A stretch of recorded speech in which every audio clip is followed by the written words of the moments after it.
বাঁকুড়া জেলার জয়পুর ব্লকের রাউতখণ্ড পঞ্চায়েত এলাকার কুম্ভস্থল থেকে হেতিয়া পর্যন্ত রাস্তার উপর সারি সারি দাঁড়িয়ে থাকা ওভারলোড বালির গাড়ি। বরাবরই এর জন্য সমস্যায় পড়েন এলাকার মানুষ। মঙ্গলবার জ্যামে আটকে নিজেই অভিযান চালালেন বাঁকুড়া জেলা পরিষদের সভাধিপতি অনুসুয়া রায়। জেলা পরিষদ ও জেলা প্রশাসনের প্রতিনিধিদের নিয়ে তিনি পৌঁছন ঘটনাস্থলে। তলব করেন স্থানীয় থানার ওসি ও বিএলআরও কে। এখান থেকে এই রাস্তাটা যে নষ্ট হচ্ছে এটার দায়টা কে নেবে? আপনারা বলুন। আমরা অনুমতি দিই না, লোকাল প্রশাসন সবাই মিলে তো। না, আমি লোকাল প্রশাসন কি কাকে উদ্দেশ্য করে বলছি? লোকাল প্রশাসন না, আমরা সবাই মিলে এটা তো সুষ্ঠু আপনারা বলতে সুষ্ঠু হবে যে 2.5 কিলোমিটার নষ্ট হোক, সাধারণ মানুষের হ্যাম্পার হোক, আমার 2.5 কিলোমিটার থেকে কাটা হবে। এটা স্যারও বললেন নির্দিষ্ট নিয়ম নেই, এটা বললে আপনার সাথে কথা বললেন। আমাদের কেউ আমার কেউ তো কথা হোক, দেখা হোক, আমরা যাচ্ছি আপনাদের। সভাধিপতির অভিযোগ, বালির স্টক থেকে প্রায় 2.5 কিলোমিটার দূরে বালি গাড়ি ওজন হয়। এই 2.5 কিলোমিটার রাস্তা ওভারলোড গাড়ি যাতায়াতের ফলে রাস্তার অবস্থা বেহাল হচ্ছে। ওজন মেশিনের জায়গাতেও দুর্নীতি চলছে। এখানে রাস্তাঘাট খারাপ দেখে আমার একটু কেমন লাগলো, তারপর এসে দেখছি বিরাট বালির স্ট্যাগ এখানে রয়েছে। প্রচুর গাড়ি রাস্তার মধ্যেই দাঁড়িয়ে আছে। যাত্রীদের অসুবিধা, যারা রাস্তায় চলাচল করছে তাদের পক্ষে অসুবিধা, তারা যে চলাচল করতে অসুবিধা ভোগ করছেন তারাও জানালেন। আমি দাঁড়িয়ে পড়ছে এখানে দেখলাম যে কি অসুবিধা আছে। এখানে সবচেয়ে মূল সমস্যা হচ্ছে রাস্তার মধ্যে গাড়ি দাঁড়িয়ে থাকে, ওভারলোড গাড়ি। সেই গাড়ি 2.5 কিলোমিটার দূরে তাদের কাটা, সেখানে গিয়ে ওয়েট করা হচ্ছে।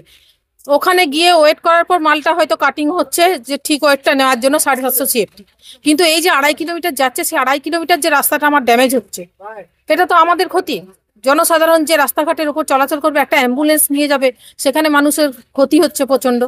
এই জন্য আমার এখানে এসে দাঁড়ানো বা এটা দেখা না, কিন্তু আমি এসে যেটুকু দেখলাম ওভারলোডের গাড়ি 2.5 কিলোমিটার যাচ্ছে। হ্যাঁ, আমি বলেছি যেগুলো ওভারলোড আছে সেগুলো যেন সিজ করা হয়। প্রশাসনিক ব্যবস্থা আমাদের নিতে হবে, না নিলে এরকম চরম দুরবস্থা আসবে, আমাদের রাস্তাঘাটগুলো খারাপ হবে, এলাকার মানুষের দুর্ঘটনার কবলে পড়বেন। গ্রামবাসীরাও ক্ষোভ উগরে দিয়ে জানান, স্কুল চলাকালীন এই বিশাল আকৃতির বালি গাড়িগুলি যাতায়াতের ফলে ছাত্রছাত্রীদের রাস্তা পার হতে সমস্যা হয়। যদিও বিএলআরও সাফ জানিয়ে দেন এই বিষয়গুলি নাকি দেখার দায়িত্ব মূলত স্থানীয় পঞ্চায়েতের। নিশ্চিত আমরা অ্যাডমিনিস্ট্রেশনে আছি, লোকাল প্রশাসন যতক্ষণ না দিচ্ছে আমরা করতে পারি না, কারণ লোকাল প্রশাসন সবকিছুই জানেন। ওনারা যদি আমাদের বলতো তাহলে আমরাও আলোচনা করে এবারে কি ব্যবস্থা হবে সেটা। উনি বললেন যে কবে হবে, উনি সময় চাইছে। আমি বলি আপনার সময় মতন আমরা বসতে চাই, আপনি আসুন, কোনো অসুবিধা নেই। উনি বলে ঠিক আছে, উনি আর অথরিটির সঙ্গে কথা বলবেন, এটাই বললেন। এখানে যিনি বলছেন এগুলো দেখভালের দায়িত্ব লোকাল প্রশাসন বলছেন। লোকাল প্রশাসন সবাই মিলে আলোচনা করে যে গাড়ি ধরো। লোকাল প্রশাসন মানে কাদেরকে বলছেন? লোকাল প্রশাসন যারা আছে, যেটা পঞ্চায়েত, যেটা লোকাল বলতে আমরা যদি পঞ্চায়েত লোকাল প্রশাসন মানে আপনি সেই প্রশাসনের মধ্যে আপনি? আমি অ্যাডমিনিস্ট্রেশনে আছি।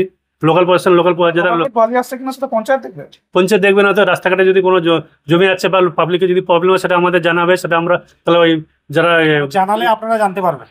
না, যদি প্রবলেম হচ্ছে লোকাল তো একদম বাড়ি বাড়ি তো আমরা যাই না। যদি কোনো অভিযোগ হলে যে ওনারা ফোন করে দেয় তখন আমরা এসে যাই, এসে সবাই মিলে বসে আলোচনা করে কিভাবে চলবে।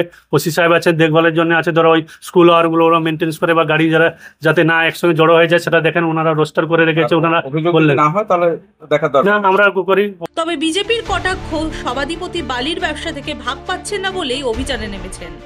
মাননীয় জেলা সভাধিপতি রাউতখণ্ড, জয়পুর ব্লকের রাউতখণ্ড এলাকায় গিয়েছিলেন বালির গাড়ি পরিদর্শন করতে।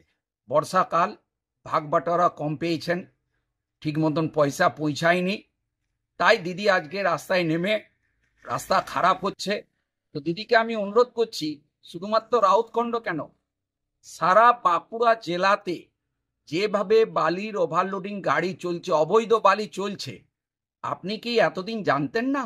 এই ঘটনাকে কেন্দ্র করে ফের একবার প্রশ্ন উঠছে প্রশাসনিক কার্যকারিতা ও স্থানীয় স্বার্থের সংঘাত নিয়ে। প্রশাসনের পরবর্তী পদক্ষেপের দিকেই এখন তাকিয়ে এলাকার মানুষ। Bureau report, the wall.